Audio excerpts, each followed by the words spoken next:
Good morning, my friends. It is day 56. It is Tuesday, the 25th of August, 2020, and we're looking today at 2 Corinthians, chapter 11, 16 to 33, a moment of folly. Now, during this point in time, our days seem to be filled with uncertainty and fear. We're back to this again. We all wait for the most recent COVID-19 updates, especially as the kids are going back to school, and we're all told to try and get back to some form of normality, whatever that is going to look like. Most of us are being very, very prudent and following the advice given to us by our government leaders. They tell us to wash our hands frequently, to wear masks, to keep our social distance, not to gather, etc., etc., etc. I took my father out for lunch yesterday, and we booked the place, a little cafe round beside where he lives in Bangor, and but I have to say the meal was beautiful, but I felt very uncomfortable, very, very awkward. I wonder, have you felt the same in recent days?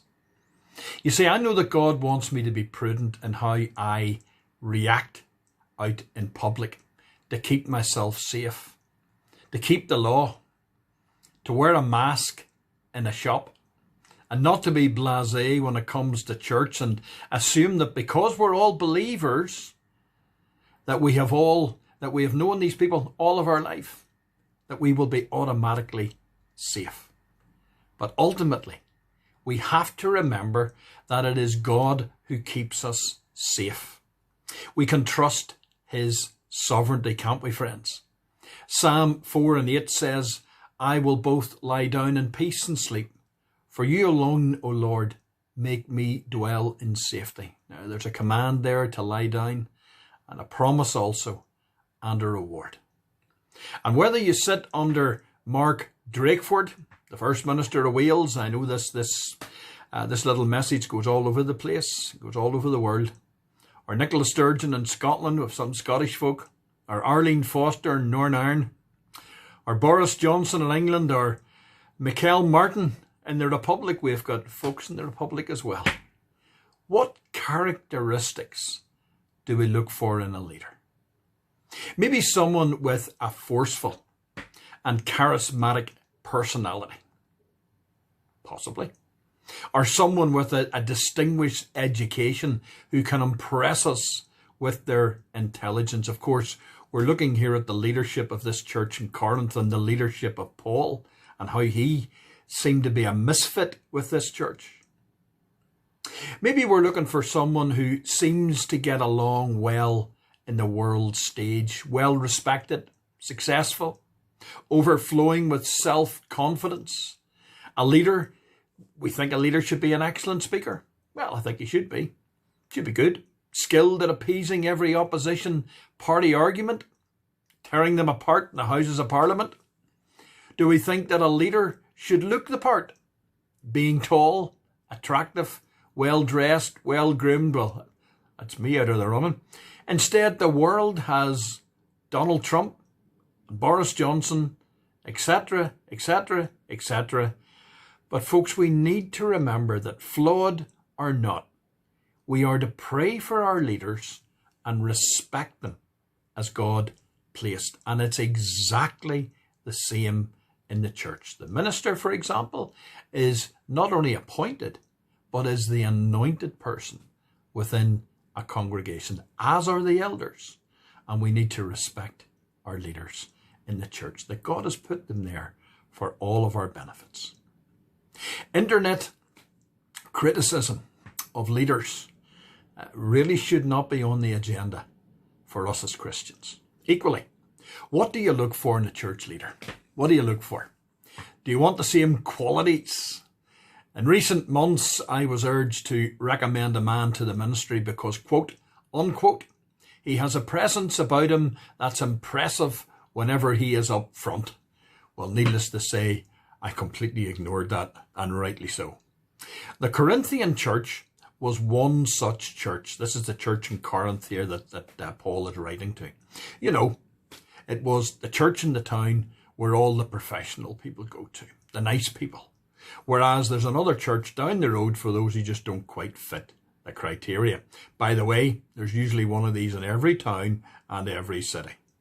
But this church in Corinth was seeking out a spiritual leader, someone who met all the criteria of a world leader. Were they right in doing that? Not at all. Of course they weren't. They sought to promote the church on the basis of class and charisma and the place to be. And they soon began to find fault with the Apostle Paul. Why?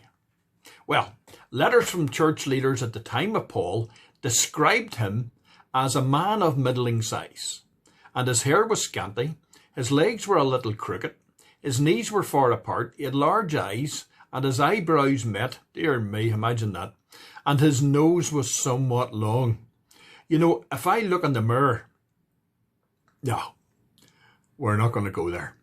But the world hasn't really changed, has it? Friends, all of our boasting must be on what God is doing within the church. Churches can set agendas for the type of minister that they want.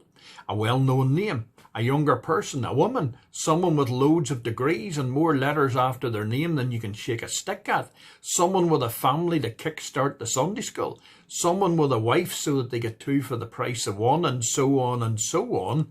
And all the while, this Corinthian church boasted of its success. But Paul boasted in his weakness. Now, verse 30, if I must boast, I will boast of the things that show my weakness.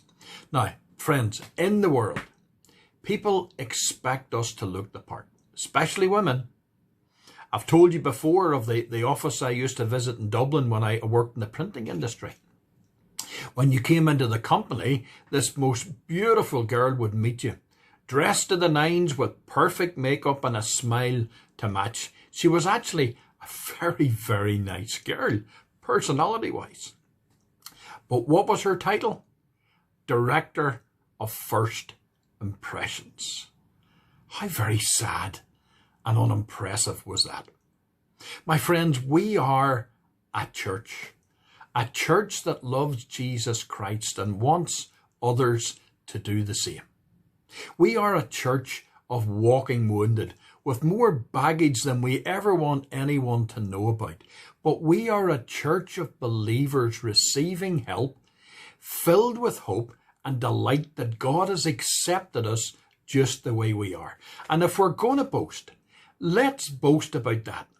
Let's boast to others about what God has done for us in Jesus. Yes, there are times when I really wish that I was thinner, had more hair, was 20 years, or 30 years younger, and looked more like Josh Groban with a voice to match than a chubby middle-aged man. And maybe you feel the same. I know that for some, the medical issues, the surgery, the wheelchairs, the Zimmer frames, the Alzheimer's and the hospital visits, they all fill up your diary.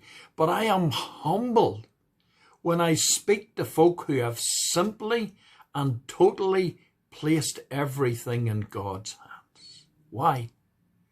Because we are what we are because of Jesus and the will of God.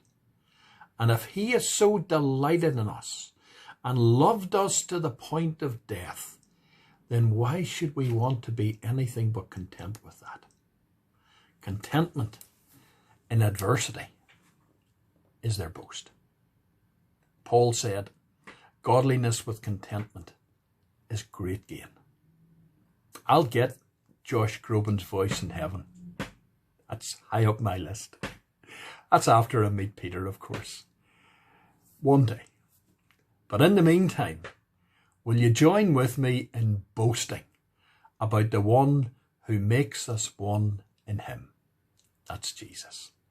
My friends, the Lord bless you real good this wet, windy and miserable Tuesday.